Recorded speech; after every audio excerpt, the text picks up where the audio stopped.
First off, I personally am very glad to be here and not someplace else.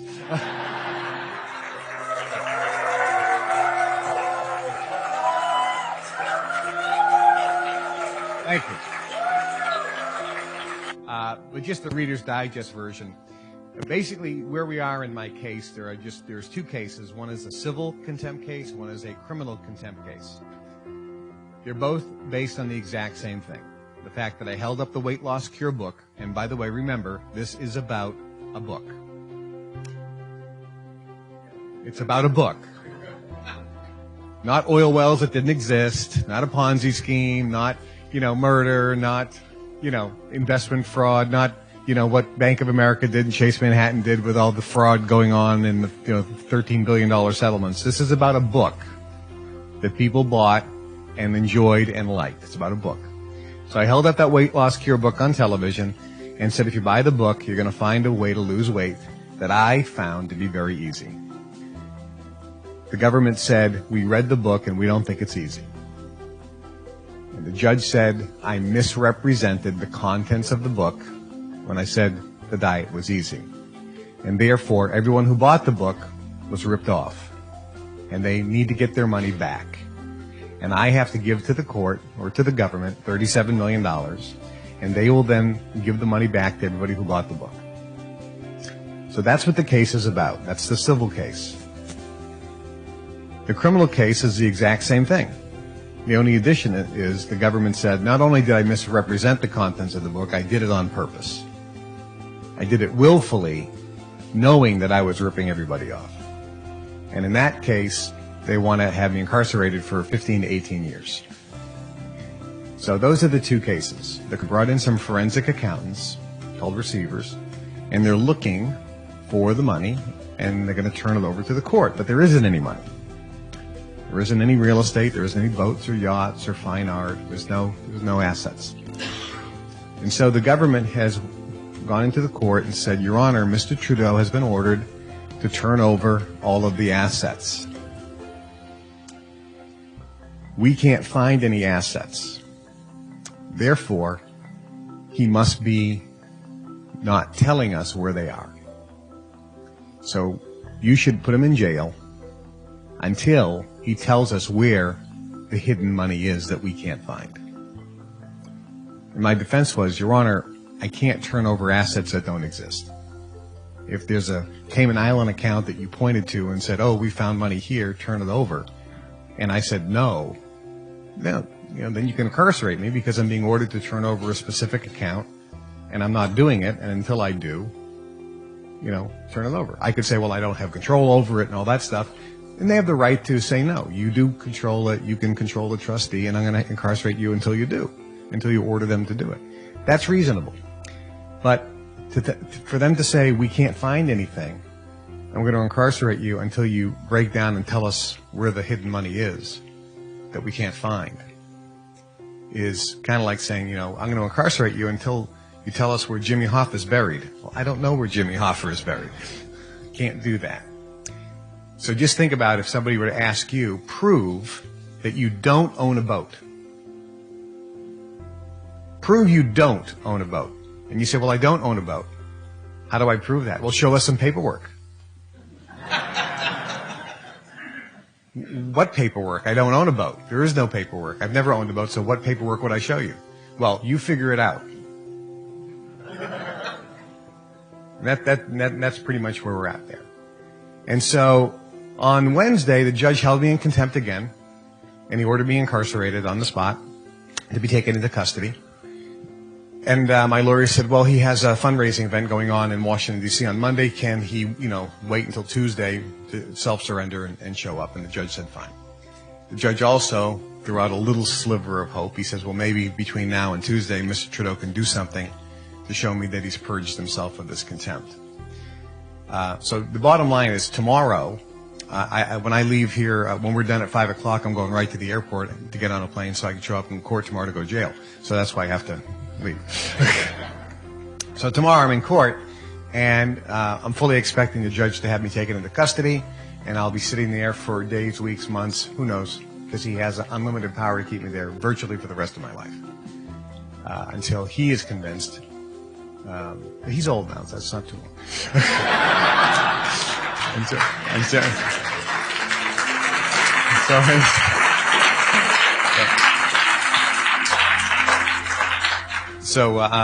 I'm fully prepared tomorrow to go and be incarcerated and sit there for however long it takes, whatever the amount of time is. Number one, if I am, it'll be fine, and I'll be there for however long it is before the judge realizes that this is not going to coerce me to do something that I physically just is impossible to do.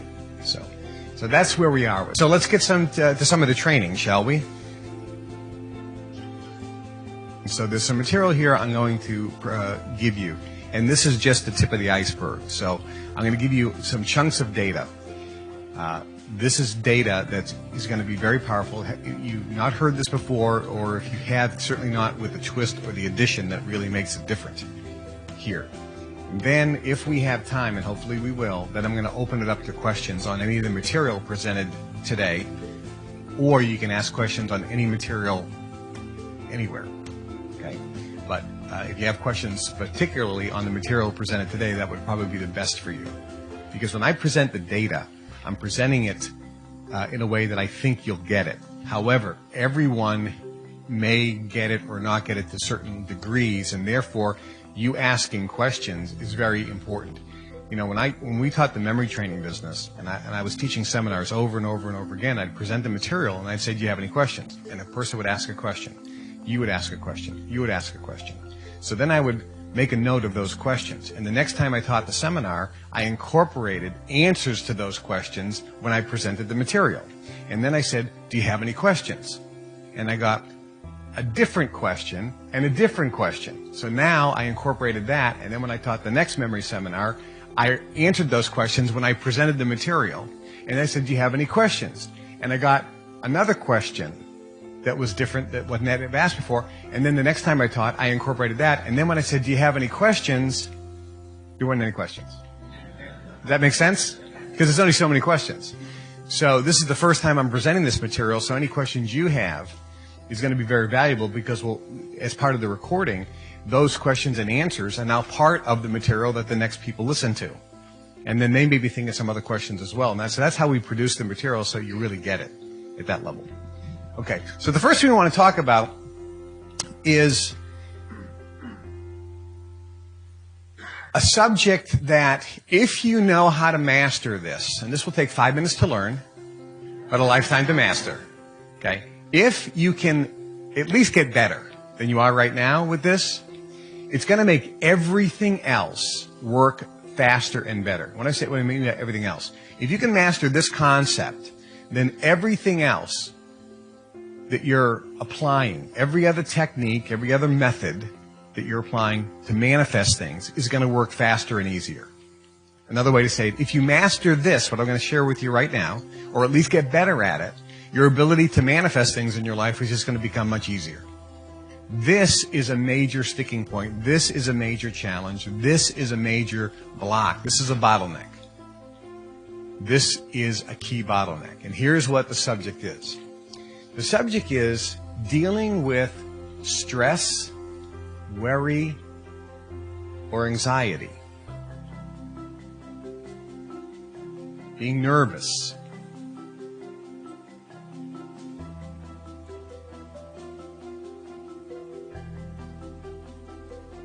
In life, there's a reason why, there are actually two reasons why challenging situations come up in your life.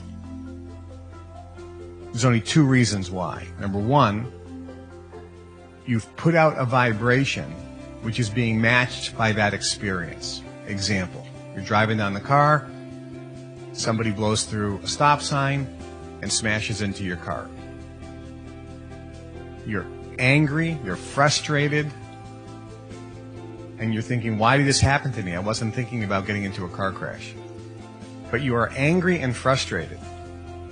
And the first reason that experience happened is because previously, for days, weeks, months maybe, you were vibrating anger and frustration.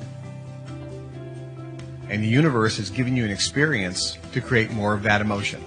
Does that make sense? Okay, so that's the first reason. The second reason is, let's say you weren't angry and frustrated. Well, number one, when the experience happened, you wouldn't feel anger and frustration. You would feel almost bewilderment, like, what happened here? Or you'd laugh and go, why did this happen? So at that point, you would say, well, I wasn't giving anger and frustration. So why did the universe give me this event? Because you've asked for something, and this needed to happen in order to get you to what you're asking for. Okay? This had to happen because you needed to meet that person in the car, or you needed to be delayed on a meeting. There's some reason that this occurred. Okay? It is getting you to what you want and where you want to go. Does that make sense? Okay. Those are the only two reasons.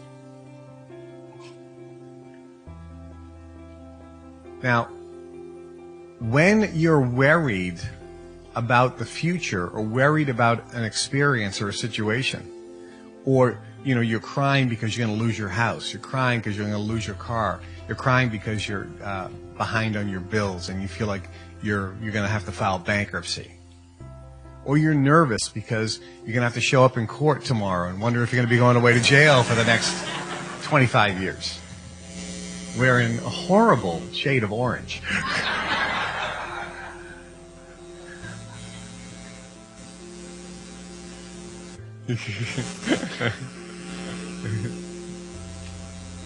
Yeah. So, no matter what is going on,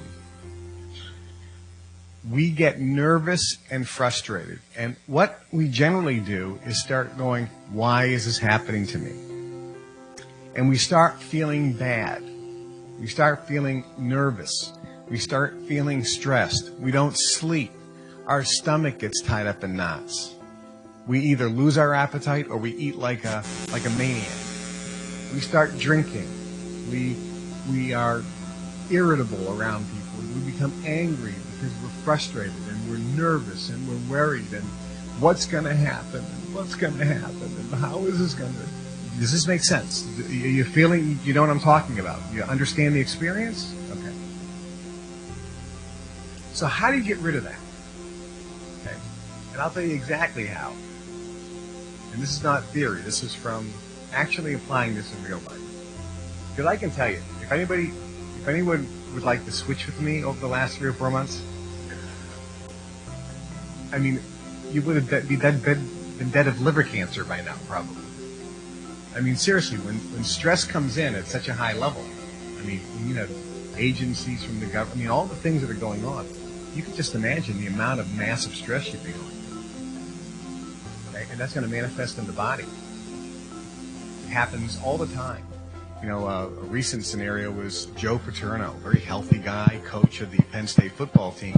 And there was a pedophile scandal at the school with one of his ex-coaches. And the question was, did he know about it? And if he did, or did he even think that something was going on? Why didn't he report it? He was not involved in the scandal. He was very on the fringe. But it was just a question of, did he or should he have said something? Again, he was very on the peripheral of this. He wasn't, certainly involved in the activity at all. It was just some small thing. But the stress that the media put him, because of the media scrutiny, what happened to him after this came out? 3 months later, dropped dead, right? Was it liver cancer or something? Lung cancer, right? Just dead. Gone. I mean, instantly because of the stress. So when you're dealing with this worry, it's like everything stops. Your ability to create and manifest and feel good stops until you get rid of this. This is a very important key. And there is a very simple technique in order to handle this. We can talk about all the theories, but there's a specific technique so that you can eliminate the energy. Now, certainly, you can get a best treatment from a best practitioner. And that is very important to consider doing. Not just one, but a lot of them during a time when you're dealing with that stress. Certainly, you can use one of Mary Miller's instruments.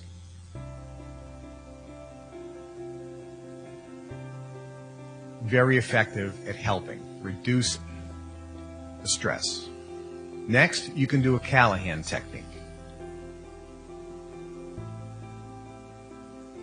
And in the Success Mastery course, there's a list of other things that you could potentially do as well to help eliminate stress. Everything from doing some yoga and some breathing and some exercise and going for a walk and do a sauna. There's a lot of things you could do. Okay. And I have done them during this particular time, specifically. And they're all very helpful. But there's one technique, I think, that is going to be the main issue, the main thing. Because it's you doing it yourself. It's you clearing the energy. And this is the key. You have to be the proactive person. It has to come from you. You can't let somebody else clear the energy for you. So if you're under stress, for example, somebody can come in and look and find the blocks and say, let me just clear out that energy. That's fine. But if you didn't do it, you didn't create it, even though the energy's gone, it still doesn't have the same effect unless you do it. That's very important. You have to actually do this yourself. So the technique, and it's a very specific technique that you can do, is this. One of the reasons that you feel so horrible and bad is because you don't know the outcome. You're in a state of uncertainty or unknowingness. Key word here is unknowingness. When you have unknowingness, you can deal with a massive amount of stress and pressure. Now, the fact of the matter is, when you can deal with unknowingness and have no stress and pressure, you reach an amazing level. Okay? But let's just deal with the fact that unknowingness is going to cause you a lot of stress and pressure. So the way we eliminate this is you need to confront mentally your problem or your challenge or your issue that you're worrying about. And I'll just use my particular example that I'm dealing with. So when this pressure was mounting and the government, with all their full resources, were coming after me, and I knew this would be coming to a conclusion at a certain point, and the pressure would really, and the heat, would start really increasing, and the heat would really start increasing. I had to say, okay, let me confront what is coming at me. So you must be willing to see clearly and in your mind and confront clearly what the situation is. That's number one. You must be willing and you must confront the situation clearly.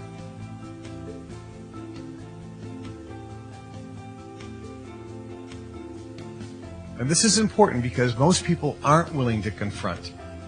We're always afraid to confront. So we don't look at it in our mind, we don't think about it, we don't consider it. You have to confront it. When you confront it, you're virtually turning the light on. When you were a kid, when the lights go off, you get scared. Turn the light on, you're no longer scared. Unknowingness to knowingness. That makes sense? So you can do this in your mind. You need to confront the exact challenge or situation that you're dealing with. Now, in my particular case, I confronted this. Now, when I say confront, let me give you the definition of confront. You need to know and think about the worst case scenario. That's what confronting is. See, nobody wants to think about the worst case scenario. No, and I'm telling you the exact opposite. Absolutely think about the worst case scenario and make it as bad as you can. So in my particular case, I said, what is the worst case scenario?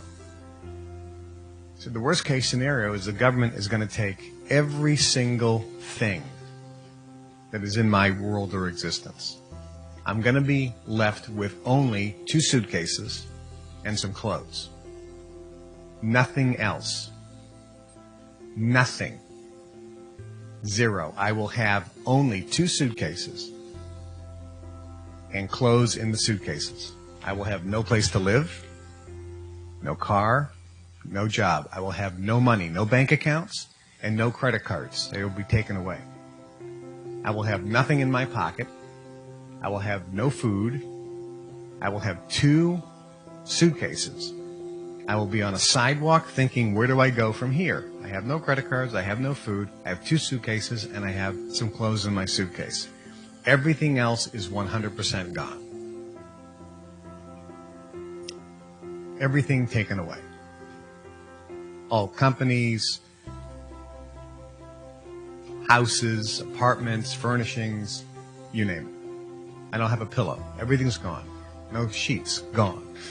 I don't have a cup anymore. Gone. My favorite cup is gone. Nothing, gone. Everything's gone. That's number one. And number two, they're going to put me in prison for 10 years. In addition to that. So I'm thinking, is there anything else worse that can happen in my particular situation? So that's what I confronted. That's what I had to confront. And when you confront what the worst case scenario is, do you think you feel good? No, you feel bad. And you want to feel bad. You want to feel every negative emotion you can. Why? Because by feeling it, you're running it out. This is confront. This is the whole concept of confront.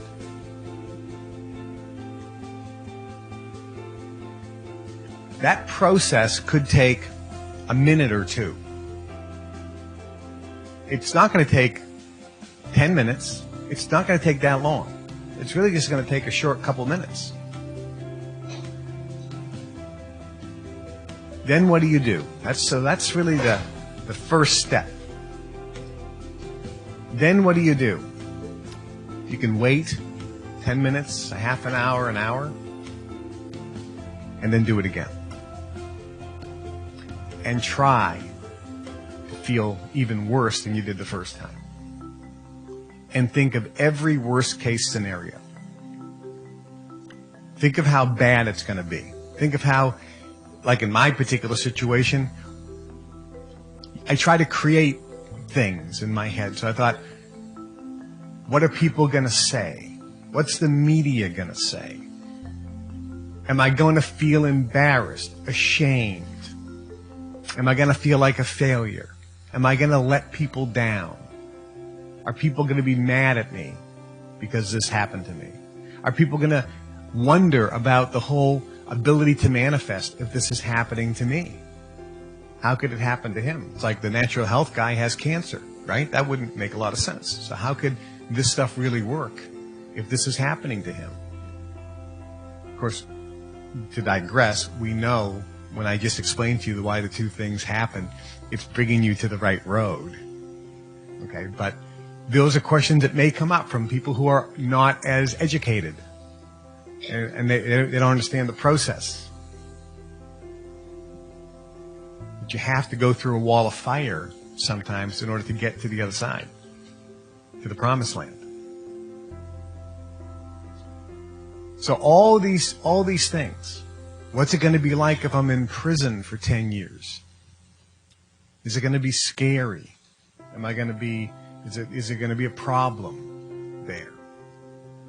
All these negative things. How does it feel to lose all your possessions that you've acquired over the years? Everything you've worked for your whole life, gone, wiped out.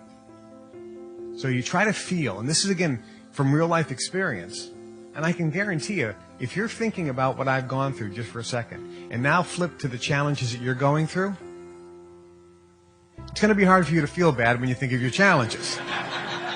You're going to be thinking, whew, ain't I lucky? That's all I got. But try to feel bad when you think of your challenges. So the first thing is you confront it. You think of the worst case scenario. Make it as bad as you can and feel as bad as you can. And then when you do that, then do it again. And try to feel even worse. And then when you do that, you do it again. And you do this 3, 4, 5 times in the day after day after day. And you're doing this looking for phenomena. The phenomena is, number one, you have absolutely no problem confronting the worst case scenario.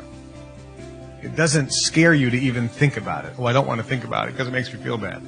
So when if you were to say, okay, I'm going to confront the worst case scenario, you have no problem confronting it. It's like, okay, And you don't feel as bad as you did. It's almost like it becomes harder and harder to feel horrible. So those are the phenomena you're looking for. Number one, the phenomena is you have no problem confronting it. And secondly, when you do confront it, you just don't feel as bad. It's reduced. It doesn't have to be eliminated. It's just reduced. It doesn't feel that bad. The more you run this, the better, because it blows out the energy.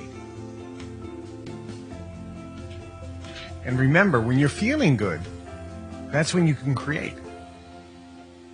It's easy to feel good when things are going good in your life. The magic here is to be able to feel good when things aren't going good in your life and still feel good. This is the key to your power. You can write down this phrase: power is perfected during weakness.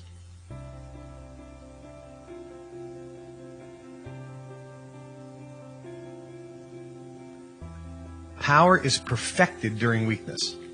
I cannot tell you what I have been desiring and wanting to manifest over the last couple of years. But I can tell you the experience that I'm going through right now is exactly what I have created. And it's exactly what I wanted, and it's exactly what I needed to get me to where I want to go. It is bringing me to the point where I desire to be. I knew the road that I was going to be taking. If you, in the old days, were trying to get from the Atlantic to the Pacific, it wasn't the Panama Canal.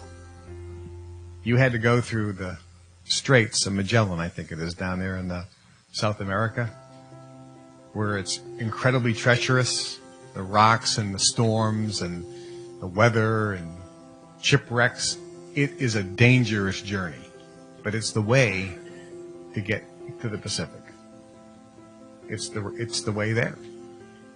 This is what you have to go through. You have to go through a wall of fire sometimes to get to the promised land. And when you go through that, the strength that you develop makes you 100 times more powerful than before the journey. So you have to confront and run this in your head. This is the first step in the procedure. Then the next step in the procedure is to think, when you're looking at your problem, think of other problems that are worse that people dealt with. Yeah, this is where I come in, right? So you can just think of me. Now, when I think of my challenges, you have to understand now, because I've done this process, when I think, for example, tomorrow, I mean, think about this. Tomorrow, this is you, think about it. Tomorrow, you're going to the court, they're going to take you into custody, and you have no idea of how long you're going to be there. It ain't going to be a day. It could be weeks, months, you have no clue. And it's not at a camp or some, country club. You're in the Metropolitan Correctional Center, where you're handcuffed and shackled, wearing the orange jumpsuit, with a lot of scary people that should be there.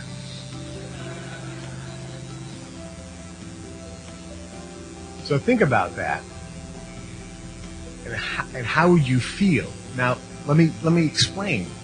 When I think about that, do you know how I feel? I feel so grateful and appreciative. It ain't that bad, because I think of all the other things people have gone through that are so much worse, and I'm thinking, wow, man, I got it so easy. So you think, well, what could I be thinking of? Well, I thought of Aristotle Onassis, who was a multi-millionaire, one of the richest men in Turkey.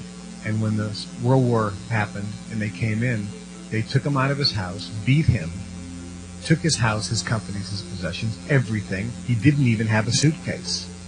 They threw him in a jail. He had one pair of clothing on for months. Imagine that same pair of clothing. And this is a disgusting prison with dysentery and disease and filth, with no running water and no toilets. Think of all the human feces and urine that he had to sleep in. And they beat him on a regular basis. And then he got out with nothing. He worked on a ship to get to Argentina. And then several years later became the richest man in the world.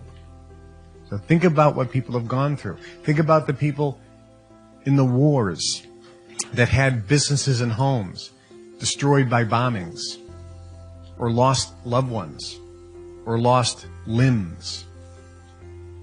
Think about what other people have gone through and survived.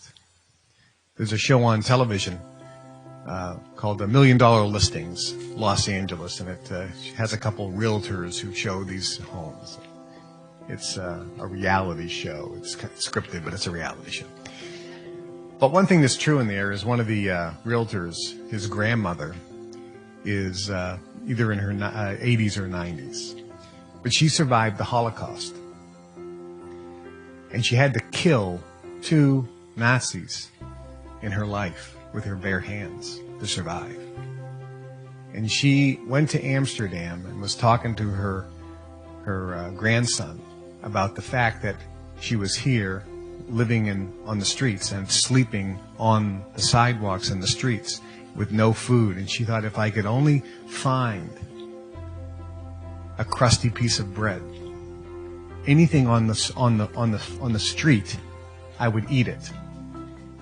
And he said to his grandma, did you find any? No. Well, what did you do? She says, I didn't eat. I was hungry. He says, well, what is it like to be hungry for a week? She says, don't eat for a week. That's what it's like. And imagine sleeping on the street, wondering if you were going to get killed by somebody, and having somebody attack you and having to fight for your life. Imagine a woman in the Second World War, and then immigrating and building an empire, a business empire, and creating huge amounts of wealth and a wonderful family. Think of what people have gone through. That's what I do. And so when I look at my situation, I just say how grateful and thankful and appreciative I am that I'm going through such a minor thing. Because I'm comparing it, you understand? So the key here to this technique is you run the energy, number one, but number two, you have to compare what you're going through to what others have gone through. And you need to get to a point of feeling grateful and appreciative that it ain't so bad. This is something that once you do it, it becomes autopilot. And this is how you can be happy and sleep. You know, Dr. Tom came up to the room to give me a treatment. And he said, how'd you sleep? And he's looking at the bed. He goes, did you sleep in this bed? I go, yeah, slept like a rock. Not a worry in the world. Imagine. I mean, think about it. You know, tomorrow I have to go into court, handcuffed, shackled, orange jumpsuit, crappy food, crazy people. I slept like a baby. And all I could do before I went to bed is say, I'm just so thankful and appreciative and grateful. And how can you get to that point? You get to that point by comparing what you're going through to others. This is an exercise. I was sitting in a cigar lounge back in Chicago, and I was talking to this fella, and his wife just filed for a divorce, and he's very upset about it. And we're chatting, and he knows my situation. And he says, how you dealing? And I said, how you dealing with your divorce and things? Oh, my business, he's a lawyer. He said, my business is slow because my mind's not there. And So I'm, dealing with some financial issues, and of course my wife left, and I feel very bad about that, And his first wife had died of Lou Gehrig's disease, and then he got remarried, and then she left him, and he's filing for divorce. So he's going through some challenges, and I'm listening to that. He says, how you doing with your thing? And I told him what's going on, and as I'm telling him what's going on, his eyes are looking at me like. And I said to him, but I'm just so thankful and appreciative, because it could be so much worse. And he looked at me and he thought, my situation ain't that bad. Because I go, well, start feeling lucky. And he looked at me like, yeah, here this guy was, crying, right? Having a pity party with himself. And I didn't want to say it. It's like, I felt like saying, I'll switch. But you understand, this is the point. He couldn't believe that I said, and he knew that I wasn't just saying the words, but actually felt it and believed it. I said, man, I'm just so lucky, because it could be so much worse. He just couldn't understand that. But see, this is the way that you create the miracle coming out the other side. You have to create that. When you're on that road going through that wall of fire, what's on the other side is what you create and manifest based on your vibration as you're going through the wall of fire.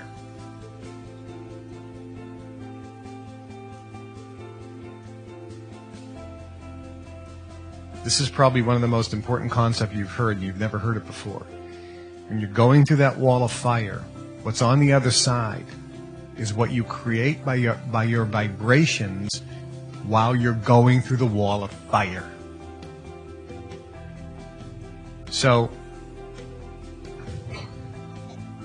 I'm here, and I want a certain thing. I can't tell you what that is, but that's my desire, and it's over there. The only way to get there is to go through this wall of fire. So I've created it. I'm going to manifest it. It's going to happen. It's pulling me. It's drawing me toward it. And it's coming toward me. And I go through this wall of fire. And now something could happen. If I change my vibration when I go through the wall of fire, it won't be what I originally had wanted. Do you understand that? This is the critical juncture. This is the critical moment. This is your opportunity to create what you want in even better ways. And this is why what you want is X. And when you go through the wall of fire, what you find is something even better than you could have imagined. If you do this correctly. It's better than you thought. It's better than what you really thought you wanted. It's actually better because you created it during your vibration through the wall of fire. It may not be exactly what you had thought you wanted, but it's exactly what you did really want, but you didn't know it.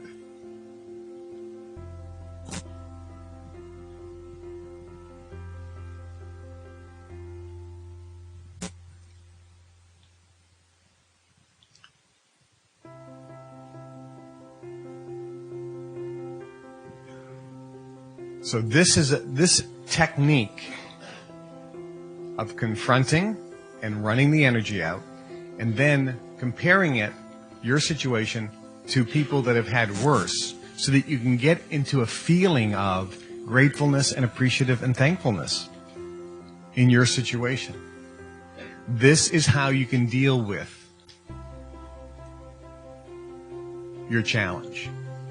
With grace and ease. This is how you can deal with your challenge with a smile on your face without developing cancer or some other disease because of the stress. And it's a very powerful technique if used properly. Any questions on how to use this technique or about this technique? Yes. When you are running the worst case scenario, will we attract it? Excellent question. When you're running the worst case scenario, are you going to be attracting it? The answer is no. Because it's not what you desire. There's a difference, and there's a slight difference, because Earl Nightingale said you become what you think about most of the time. It's not you become what you think about. It's you become what you think about most of the time. In other words, it's what you desire. It's what you want. By thinking about something, thinking about it doesn't mean you want it. When you look at something, doesn't mean you want it. You're confronting. And if there's energy there where you feel bad, it's in your vibrational frequency anyway. So by running it, you're getting the vibrational frequency out of your field. So you're not going to be creating it in the moments that you're thinking about it. Okay? Because remember, when you think about this, you're getting to the point of feeling grateful and appreciative when you think about it. You don't get what you think about, you get the vibration of the feeling that you have. So if you're thinking about something and you have a feeling of gratefulness and appreciativeness and thankfulness, guess what the universe is going to give you? Events to make you feel even more thankful, grateful, and appreciative.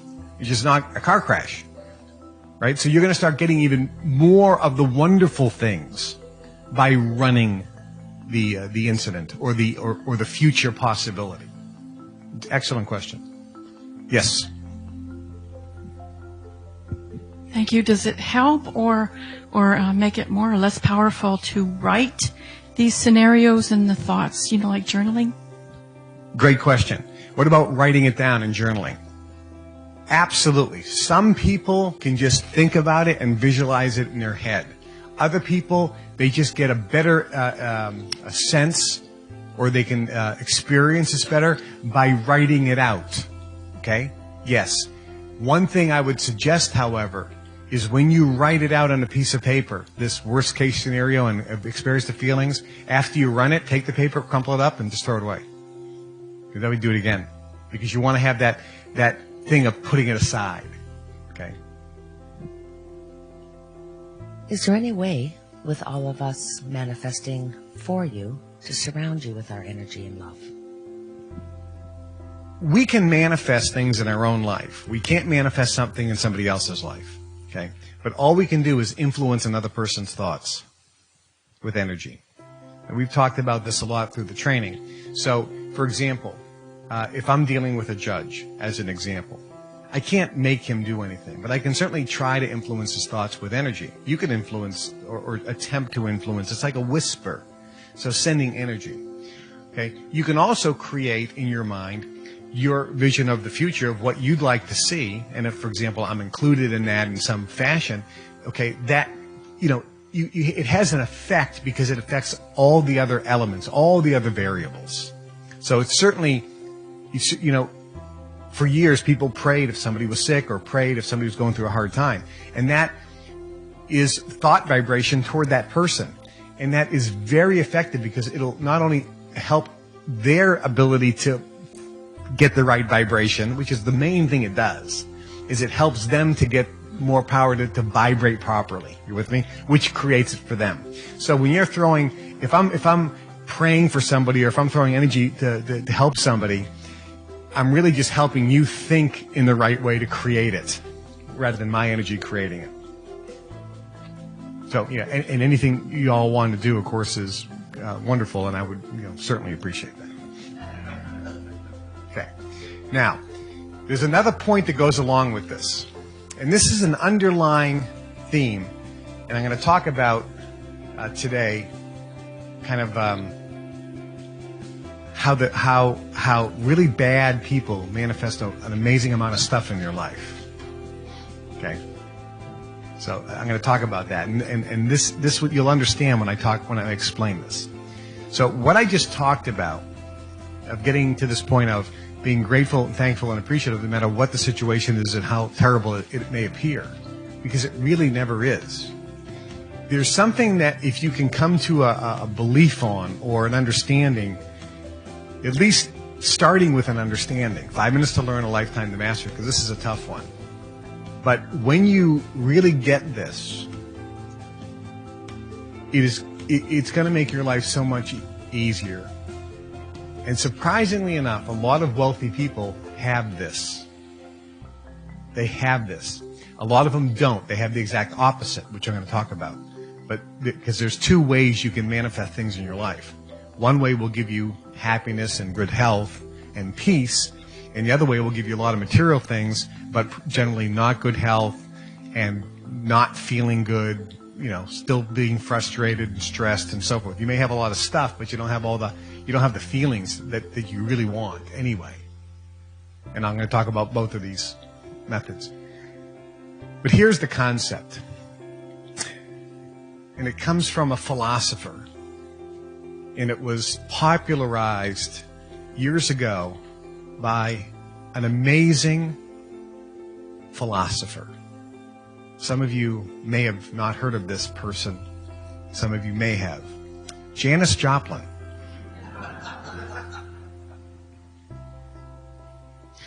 Janis Joplin's song that says, freedom is just another word for having nothing left to lose.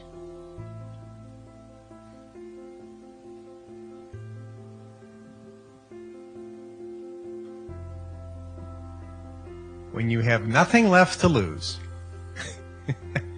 you're free. You have total freedom. Think about this for a second. There were a lot of Jewish people in Germany in the 30s when Hitler took over that were very wealthy and had businesses and homes and a lot of material possessions. And they had the money to get on a plane and come to America and leave. But they couldn't leave their stuff. And they lost their life.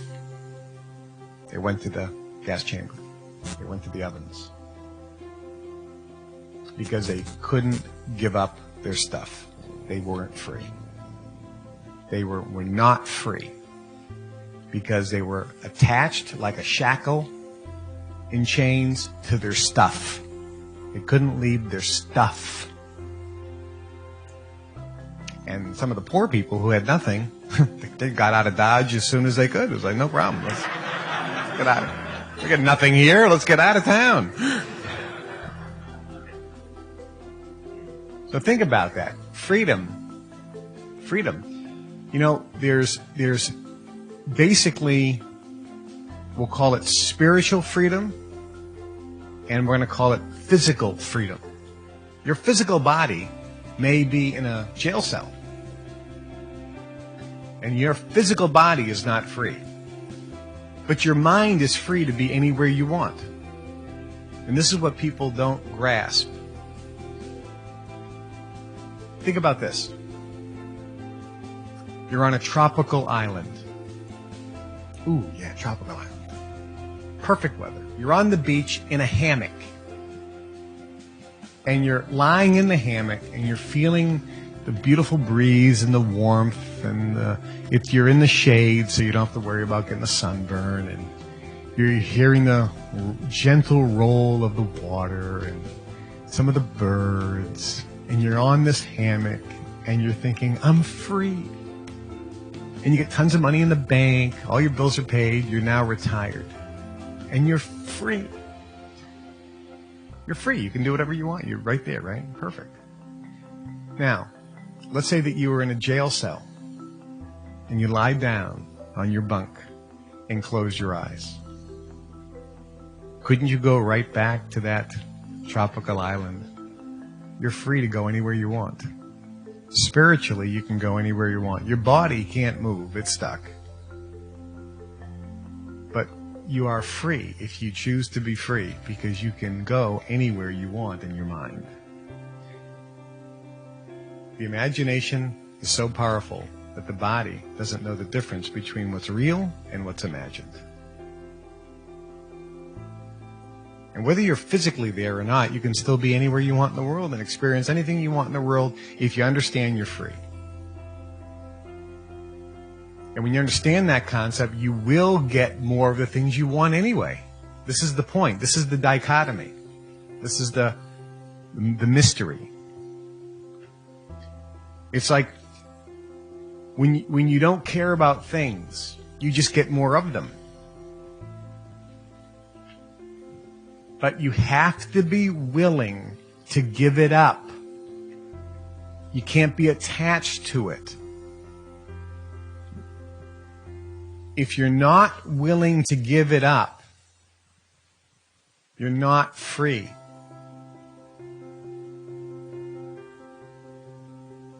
A perfect example. A very wealthy man in Beverly Hills buys some land with a house on it, tears down the house. He builds a $25 million mansion. All cash. He's very into the decorating, and he's there for a long time with the interior designer. He was, of course, involved with the architect. And he builds this beautiful home. The landscaping is magnificent, and he furnishes it just perfect. And it's his dream house, and he absolutely loves the house. Loves the house. And he lives in the house for about a year, and he loves every second of the house. Someone then comes to him and says, we want to buy the house. And they're going to give him a premium price for the house. And they want it completely furnished. And he says, sure, I'll do another project. And he sells the house with all the furnishings. And just goes off. Oh, and then he can't find a place, so he has to live in a hotel for about 6 months. See how free he is? He's not thinking of, oh, all the time and money I put into this, all the effort, all the love, all my stuff, my furniture. Oh, that was my favorite chair. That was my, how can I give it away? How can I sell it? Do you understand? It was like, sure, take it. There's more stuff. Who cares about the stuff? If it burned down, he would have felt nothing. Do you understand? Oh, it burnt down. It's gone. So? Oh, you lost it all. I lost nothing. I'm right here. Do you understand? Do you understand this concept? I was watching Hardcore Pawn.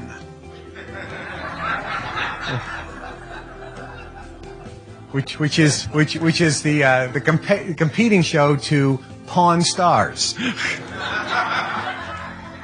Obviously both about pawn shops. And in Hardcore Pawn, there was this guy, and they came with this beat-up old car, him and his wife, and they had these boxes, and they put it on a trolley, and the wife says to the camera, my husband has this stuff, his stuff that he's had in the garage for years, he just won't let it go, and we just need to clean this stuff up and get rid of this junk, and let's just get some cash for it, but he just doesn't want to get rid of his stuff. And so he goes, this is my stuff, I don't want to sell my stuff, this is my stuff. And I value and treasure my stuff. And so they wheeled it into the pawn shop, and the guy says, what do you have? He goes, well, we have a lot of stuff. And the guy said, I just don't want to sell it. It's mine. I just can't imagine losing or giving away and not having my stuff anymore. All right, I'm thinking, what is this stuff that he's got? It's got to be something like really cool, some artifact or whatever. I don't know what he's got here. So he opens up the stuff. He's got a plastic cup from McDonald's for like 10 years ago or something. He's like, and it's got a crack in it. It's like one of the old plastic cups or something. And well, this was a cup that I got at McDonald's. I'm like, okay. He had a Nixon little button, a little button when Nixon ran for president in '74. He had an old white T-shirt that had some paint stains on it. Well, this is a T-shirt that I've always had, and, I'm like, this guy's insane. I mean, this is not stuff. This is garbage. This isn't stuff. This is not even junk. This is like throw away, don't even think about it. Just throw it in the trash. This is trash. That's what it is. It's trash. It's garbage and it's trash. It ain't stuff. It's not even junk. You can't sell this at a flea market. This is trash. It's trash. Everything in here was trash. Honest to God. And the guy was dead serious. And he's in tears. He couldn't give this stuff away. Talk about being attached to something. Do you understand this concept? Let me give you an example of this. Let me tell you how to catch a monkey. In India, you can catch a monkey because a monkey is not a human being. It's a monkey. Okay? Chimpanzee is a chimpanzee. You're a human. Not getting into that debate, but it's a chimpanzee and a human. They're two different things, okay? All right, so the way you catch a monkey is you get a little box and you cut a little hole in the box, a little square hole or a little round hole. And that round hole has to be just big enough for the monkey, if he takes his fingers, he can squeeze it into that hole. But he's got to get like this. You know, he's got to put his fingers, out. He's got to squeeze it. He's got to squeeze his fingers, so he can get his hand and his wrist into the hole. Because in the box is food. Food. And the monkey has a survival instinct to eat, and they want food above everything else. And the monkey will put his hand in that little hole and grab the food. And once he grabs the food, he's making a fist. He can't get his fist out the hole. The only way he can get out of the box is to let go of the food. The monkey won't let go of the food. He's a prisoner.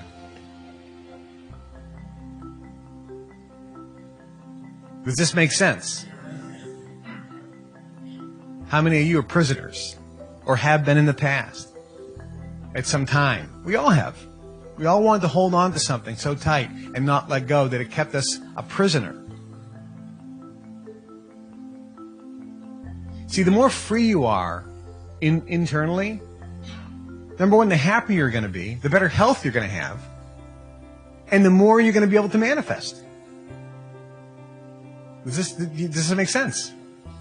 See, it's all about being able to create the life you want. So the idea is, how do we create the life we want? How can we do it easier and faster? And most importantly, it's all about how do we feel good most of the time and feel better. That's really what it's all about. See, this weekend, how many people here were at the gin event this weekend? Okay, most of you. Not all of you. Okay. I heard it was a pretty good event. Now,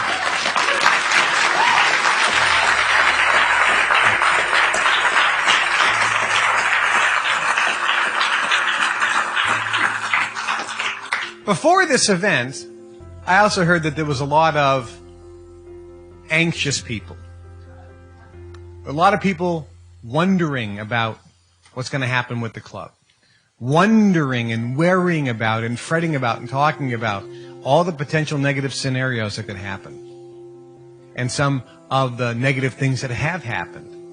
And some of the uncertainty, unknowingness. And people were feeling nervous and scared, and should we get into something else, or should we start something new, or what's going to happen, and what's going to happen, and it's always what's going to happen, what's going to happen, what's going to happen. Unknowingness. Unknowingness. They've taken this away, they've taken this away, what if they take that away, what if they take this away, and you're starting to hold on to things.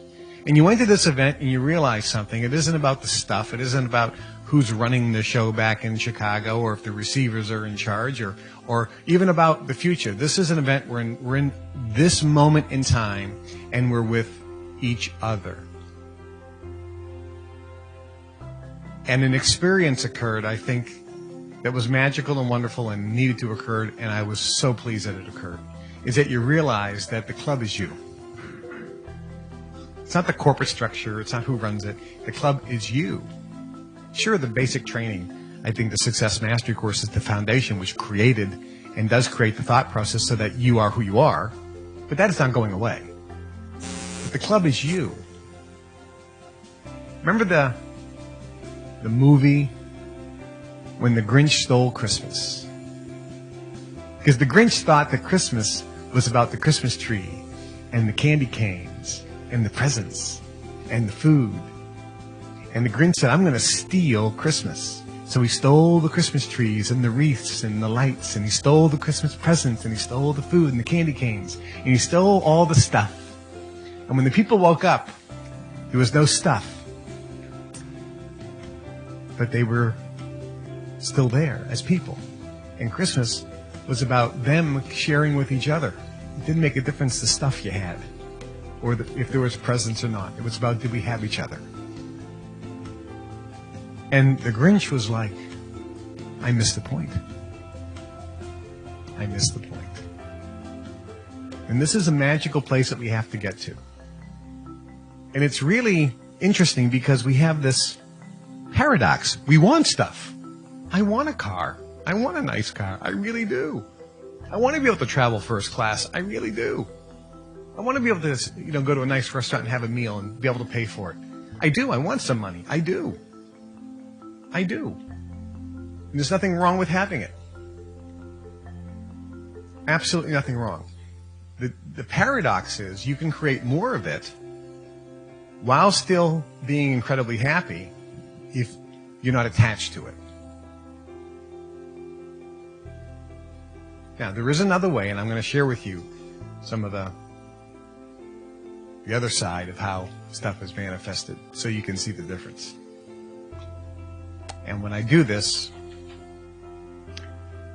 you can choose of which side you want to go, how you want to use the energy. It's the same energy.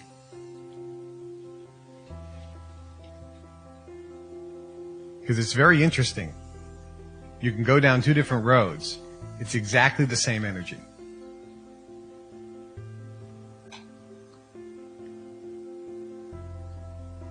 Now,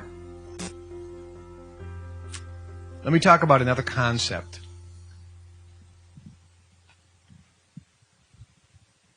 And that is the mastermind.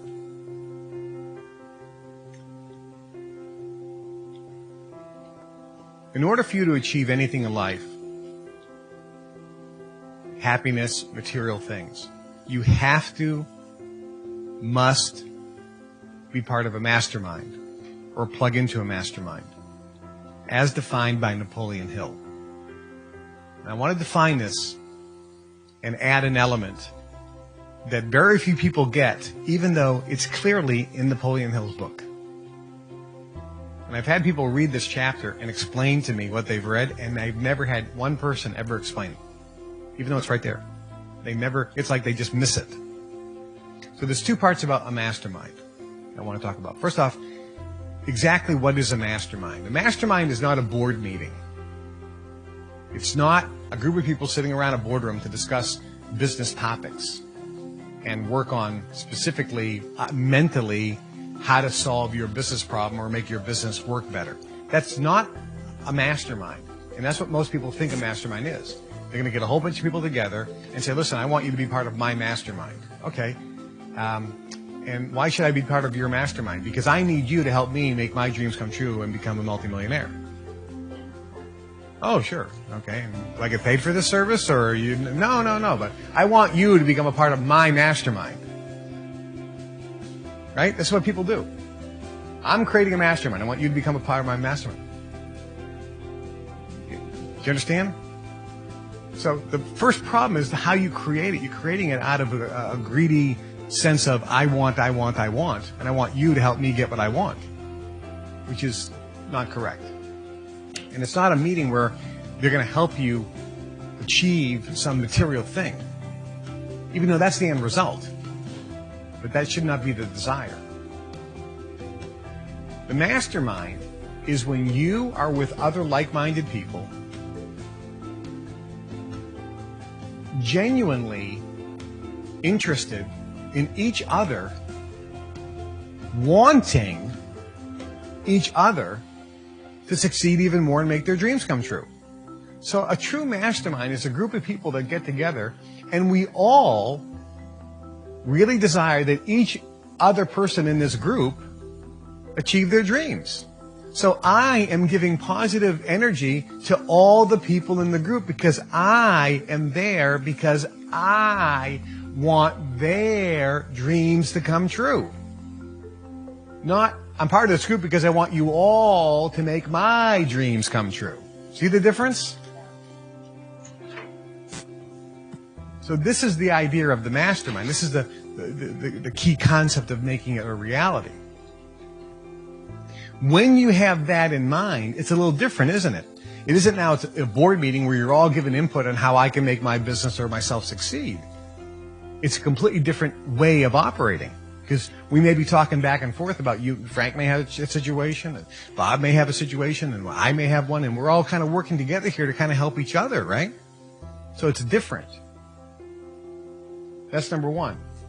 Number two, in a social setting, masterminds generally occurred in the old days on fishing lodges, on hunting trips, on the golf course, where people really weren't talking about business that much, but more socializing and relaxing and actually putting their attention on other things, not the challenge at hand, letting the universe or letting the mastermind create the solution to that challenge. So if I'm with a group of people on a fishing trip and I have a particular challenge that I'm dealing with, I may not bring it up on the fishing trip for 3 or 4 days. I actually get my mind off my challenge and onto the fishing and the other things and playing cards and laughing. And by doing that, I've released the problem. Because we're together as a group, Napoleon Hill says we create a new mind, a collective mind that's a separate entity than each one of ours, which is a composite of all of ours plus being tapped into the universe energy. And that mind actually works on autopilot on my problem, as everyone else is in the group as well. And then, if we never discuss it as a group, when I get back to now put attention on my problem, it's like while I was away, some little elves came in and swept the office, cleaned it all up, and left a report on my desk with the answer.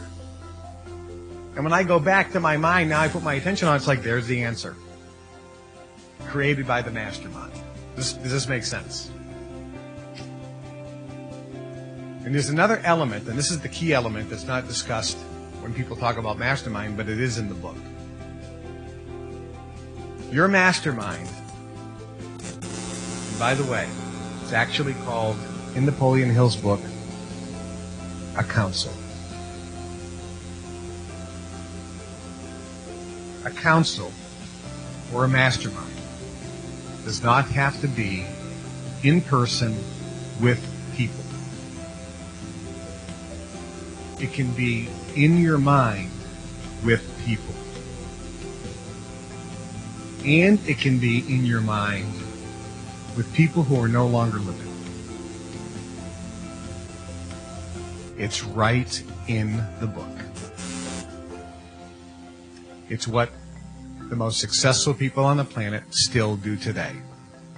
When they have a problem, they will sit down in their own room and call their counsel in their head to solve the problem. And that counsel sits down in their head with people living and who are no longer living. And they work as an energy collectively to give the answer. It is miraculous. It is profound, and it is real. And sometimes it's a combination of both, where you have real physical people having dinner with, and you both bring in people that aren't there mentally, and you work together. This may sound spooky and hocus pocus, but guess what? That's what the wealthiest people on the planet do. I was with one of the members of the royal family in the Middle East, and we sat down. We were on the floor smoking a hookah, which is the water pipe. Sometimes it's called the hubbly bubbly, depending on what part of the world you're in. And he's there in his white Arab robes and his headdress, and he has, 6 or 8 bodyguards around him. And I'm dressed in Western clothes. And we're sitting on the floor on the carpet. and we were talking about a particular situation. And as he's smoking the hubbly bubbly, the hookah, and he said, I always solve my problems while I'm smoking the hookah. And I said, why? He says, because it gets my mind off the problem. I have to be focused on the tobacco and keeping it lit and the smoke. And so when you put your mind on something else with 100% focus, it allows, he says, my counsel to solve my problem. And I said, well, what do you mean by that? And he looked at me and he says, well, I'm sure you do this as well.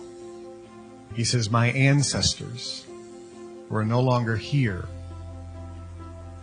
guide me and help solve my problems.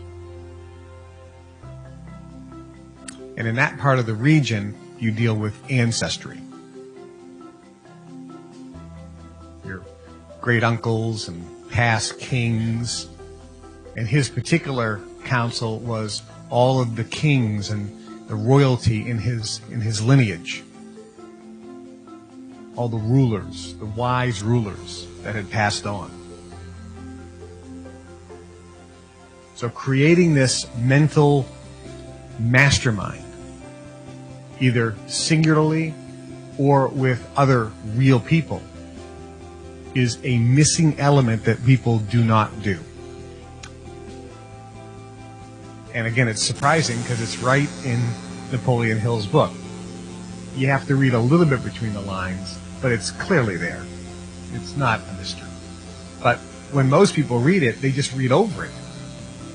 It's almost like a throwaway paragraph. It's like, oh, that doesn't mean anything. No, that's the secret. That's the secret Wiffle dust. So do our ancestors make up the ether?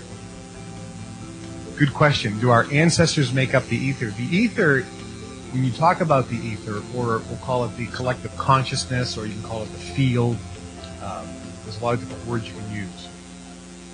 It's where all the information is stored that we can access. It basically comes from two things. Number one, your thoughts, my thoughts. In other words, all our thoughts are being broadcast in the ether, number one. Number two, all of the past people that are no longer with us, their energy is still in the ether.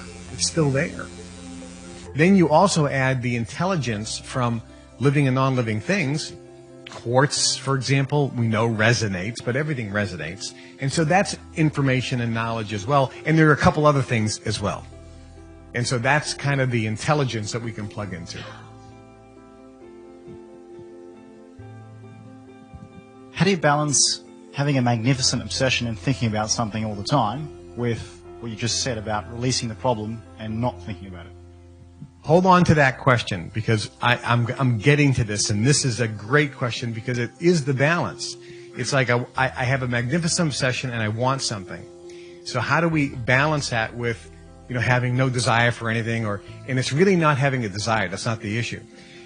Because you can go down two roads when you want something. You can absolutely want it above everything else, and you can absolutely want it but don't care if you don't get it or not. And there's this space where you want it and you absolutely must have it, or you want it but you don't care if you get it. Both of them will get what you want. Both of them will work. If you absolutely have to have it, and I'm going to tell you, you will absolutely get what you want. The problem is you may lose some of the good feelings that you're hoping to achieve when you get it. And so I'm going to show you that difference. So there's two sides. There's two sides, and this is where the balancing act comes in. And once you understand how the two sides work, and you understand that you have some choices to make, and that there is a little bit of, if I go down this road, I will probably achieve more material things, but probably not be very happy. If I go down this road, I will probably have less desire for material things. I'll still get lots of them. Maybe not as much as this guy, but I'm going to be infinitely happier. And I'm still going to have stuff. I may not have what he has, but I'm going to have more because I'm going to have health and a great feeling as well. So there is this balance, and I am going to get to that. Yes. Regarding the mental mastermind, how would you recommend going about creating, like selecting the right people to be on that mastermind? And also, would it, you hear a lot of people discussing getting advice from angels. Good question. How do you pick your members of the mastermind? There's no how. It's whoever you think is going to be valuable. And if there's somebody that you've always admired just by reading books and biographies, Abraham Lincoln, different people depending on where you live in the world, that's fine. Somebody that you knew, sometimes, for example, a grandmother that was like so wonderful to you and now is no longer here, maybe that's somebody you would select that would be helpful. In that realm, you're going to be getting a huge amount of value because they don't have any filters anymore. So the data you're going to get from anybody on that spiritual panel, if you will, is just going to be infinitely better because there's no filter. So that's perfect. And in terms of angels, energetic beings are fine as well. We can call these energies or beings that we just don't know the name because that could be anybody in effect. So you can call it whatever you want, but it's perfectly good.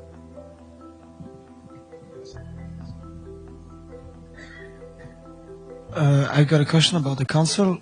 Could you also think about a character who didn't even exist, for example, from Master Yoda from the Star Wars? That's a very good question. The question is, if you're picking somebody to be on your, we'll call it mental mastermind, can I pick somebody who's maybe a mythical character, like Yoda from the Star Wars? And the answer is yes, because it's an energy that we're discussing.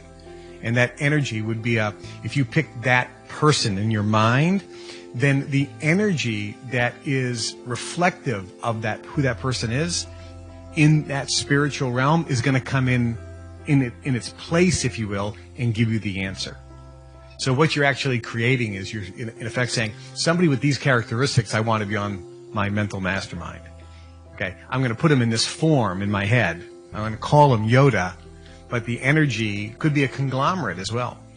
Like in Ask It Is Given by the Hicks, the energy that's speaking is Abraham, but it's not a person, it's not a being, it's a collective consciousness of energy that it's called Abraham.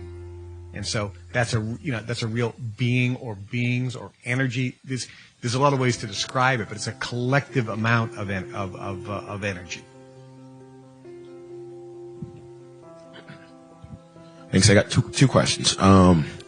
One was, can you expound a little bit more on the responsibility? I mean, if you have a mastermind, where do you fall in the responsibility of creating your own future? And then secondly, it sounds like you're saying as well that you can actually create, so you can just create out of thin air a character and have them on your mastermind as well. Yeah, second question is absolutely correct. You can create virtually in your own imagination, because whatever you create in your imagination will manifest in reality. And it could be on an energetic reality, but it's reality. So whatever you create in your mind, say, I want to create this person or being or force on my mental mastermind, that is the intention that you put out to the universe, and it is going to create that exact energy on your mental mastermind that can give you insight and answers. And you'll be surprised, because the answers generally are, when you ask questions, the answer is, what do you think? And you'll get mad because you're thinking, I'm expecting this to give me the answer instead of helping me get the answer. Or consider this, and you'll be amazed, because this is not something you're actually doing. It's actually something you've created the being, and you're actually getting the data. So, and in terms of responsibility, it's your responsibility to create the mastermind, because if you want to manifest things in your life. But remember, in the creation of a mastermind, and here's a very key point here, right before we go to break, let me just check my time to make sure we're on the right track. Perfect. And this is a key point, which we're going to talk about today. Remember I said what not to do. I want to create a mastermind so that all these people can help me make my dreams come true. Okay? Do you understand? Okay. If you do that, you always have to balance it with this. And so that I can help all of them make their dreams come true as well. You have to have the balance. You have to have the balance. Now, by the way, if you're on the dark side, I'll show you how that works. So, you have two sides here. Both of them will get you what you want. Both of them will create material things in your life. Watch the difference. And then we'll go to break so you can think about it. This side says, I'm going to create something so that I can make my dreams come true. And so that I can help others make their dreams come true. Do you see the beautiful balance? Watch this. I'm going to create something so that I can make all my dreams come true. And I can ruin and destroy everybody else's dreams. That's the difference. Successful people who have huge amounts of material things and are miserable, there is one trait they all have. They must succeed above all else, and they must make sure others fail. Think about it. You can just read Donald Trump's book. He says it. He says, not only do I have to succeed, my goal is to make sure others fail. He says it right in his book. He says, if somebody wrongs me, I will not stop until I get revenge. He says it's right in his books. And this is a trait of that. Now, does it work in terms of creating material things? Well, yes, it does. Absolutely. Does it work in terms of also creating great dynamic health? No. You do sacrifice that. Does it also create great loving relationships? No, you sacrifice that. Do you generate loyalty and love with friends and family? No, you do sacrifice that. But you're getting a lot of stuff. You'll have a yacht. Will you be completely fulfilled and satisfied with a feeling of gratefulness and thankfulness? No, you'll never be satisfied until you get a little more. So you'll always be dealing with that internal hunger of lack of satisfaction. Using this method, will you get stuff? Yeah, but amazingly, the desires that you want for things just reduce a little bit. And everyone's different. But you don't have this, I need to have the biggest yacht. Maybe that's your passion and you like yachts and that's what you do want. There's nothing wrong with that. But it becomes different. Things are just not as important. The moments you share with other human beings are more valuable than the time you're spending making money to buy a yacht. Does this make sense? And the compassion and love for other people and the desire to see them succeed,